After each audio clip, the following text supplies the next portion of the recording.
En una primera impresión, uno de los objetivos que tenemos que buscar cuando observamos una escritura es tratar de pensar, de hacer un screening respecto a cuál es el nivel de equilibrio que tiene esta escritura. Tenemos 4 equilibrios: el equilibrio físico-fisiológico, el equilibrio moral, el equilibrio nervioso, que va a incluir también lo emocional, y el equilibrio mental.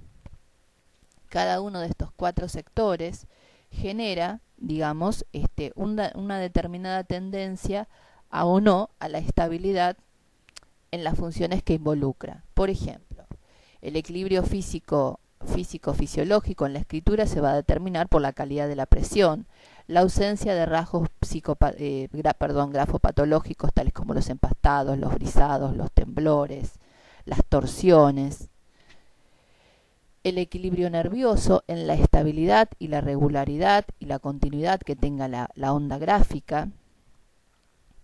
El equilibrio moral en la ausencia de ilegibilidad o rasgos confusos o signos negativos, ya que de todo esto obviamente hay mucho para desarrollar, pero como para que tengan una idea.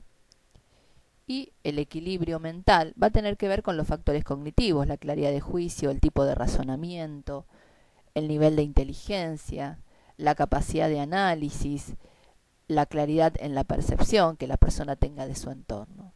Cada uno de estos 4 equilibrios pueden evaluarse perfectamente en el análisis profundo de una escritura. La idea en este material es brindar a través de 10 indicadores significativos asociados a equilibrios, están englobados estos 4 equilibrios. La idea es que tengan estos indicadores como para poder tomar en primera instancia una base sobre cuál es el grado de equilibrio psicosomático que tiene la escritura, que posteriormente se deberá analizar en profundidad. Cuando hablamos de equilibrio, el concepto de equilibrio, es decir, esta homeostasis, en donde la persona se siente estable, tranquila, donde el nivel de ansiedad o de estrés está bajo control, y hay cierto grado de autorrealización y de equilibrio entre lo que la persona desea y sus logros actuales. El equilibrio no es de una vez para siempre, sino que es el equilibrio, tomando el concepto de Piaget, que nos resulta interesante, es mayorante, es decir, las personas a lo largo de su evolución y de su desarrollo van pasando de niveles de equilibrio menor a niveles de equilibrio mayor, pero siempre hay un equilibrio que se pierde. Por ejemplo, esto psicológicamente en los periodos de crisis vitales. Cada etapa de la vida tiene sus crisis, sus desafíos, sus aportes y sus características esenciales, pero siempre, digamos, a lo largo de la vida las personas experimentan cambios que que hace que tengan que reacomodarse a situaciones nuevas. Las crisis, como decía Kaplan, son oportunidades de crecimiento, pero también a veces se puede retroceder lo andado. Por eso siempre es importante considerar que la muestra de escritura sea a tiempo presente, si bien consideramos, como en otros materiales, desde la grafología genética, además de la muestra presente de la escritura, que nunca es una, sino por lo menos son 3 o 4 muestras, a través de textos espontáneos, también trabajar con escritos anteriores como para hacer un recorrido histórico, genético, digamos, de las características de personalidad del evaluado. En la letra que ustedes podrán ver se observan varios desequilibrios, en el sentido de que hay irregularidades en la inclinación, irregularidades en los tamaños, los espacios entre líneas no son adecuados y son inestables, es decir, hay zonas un poco más espaciadas y otras más amontonadas, sobre todo en las líneas del final de renglón. Hay también cambios en las formas de las letras. Algunas letras mantienen caligrafía como las jambas y otras se mantienen en imprenta mayúscula o imprenta minúscula. Es decir, esto nos está dando cuenta de que hay ciertas tensiones, de que el equilibrio nervioso puede estar afectado. ¿Cuáles son estos 10 indicadores que hemos propuesto y que después ustedes pueden leer en el material escrito de esta audioclase?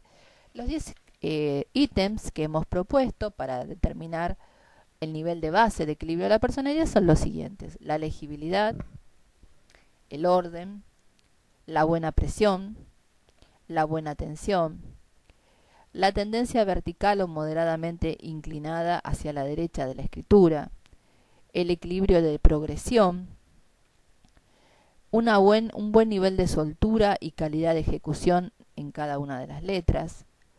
La identidad texto firme, es decir, que no haya mucha desarmonía, mucha disonancia entre las características gráficas del texto y las de la firma. Que esta firma, aun siendo diferente, tenga características positivas en cuanto a su estructura.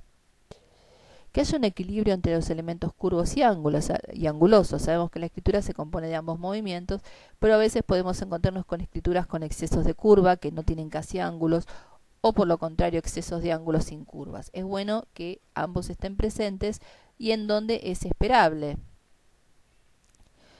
Y también es importante la estabilidad de la dirección. Bien, ¿qué podemos observar en esta escritura? Respecto a la legibilidad, sí, hay legibilidad. Respecto al orden ya tendríamos un pequeño desfasaje, ya que no hay respeto de los márgenes, los espacios entre líneas no son adecuados, al igual que entre palabras, tienden a ser estrechos o amontonarse, presenta choques entre líneas, por lo tanto podríamos calificar al orden como de negativo. La buena tensión. Tampoco hay buena tensión ya que tiende a la flojedad. La flojedad, tomen en cuenta que tiene que ver con la firmeza del trazo. Las letras acá pierden su estructura, se ondulan, se curvan cuando no deberían curvarse, y no hay como, si ustedes observan una impresión general, no hay como una homogeneidad en esa tensión. Después, respecto a la progresión, una escritura es progresiva cuando avanza fluidamente hacia la derecha. Hay muchos signos de progresión como la inclinación, los enlaces tendientes a ligados, la simplificación en la escritura. Acá en este caso podríamos decir que si bien hay algunos elementos de progresión, también hay muchos de regresión, sobre todo porque la letra va y viene hacia la izquierda, tiene diferentes tamaños, cambia la forma, aumenta y disminuye la velocidad. Por lo tanto, tampoco sería positivo. Respecto a la identidad texto-firma, si bien no la acompañamos, la firma era muy desproporcionada, ilegible, pero cursiva, con 2 o 3 trazos, pero la altura de la letra era de aproximadamente 6 centímetros y ocupaba casi 3/4 partes del ancho de la hoja. Por lo tanto, hay no solamente una inarmonía, que es una firma negativa, sino que también la falta de identidad con el texto. Sabemos que cuando hay una falta de identidad texto-firma es como que hay mucha distancia entre la ambición, que es mucha en este caso al ser una firma grande, lo que la persona desea y lo que su realidad actual le permite cumplir o desarrollar. Podemos decir entonces que en principio, en su realidad actual, esta persona no estaba con un buen nivel de equilibrio, que por lo tanto eso va a afectar un poco su vida de relación y sus logros.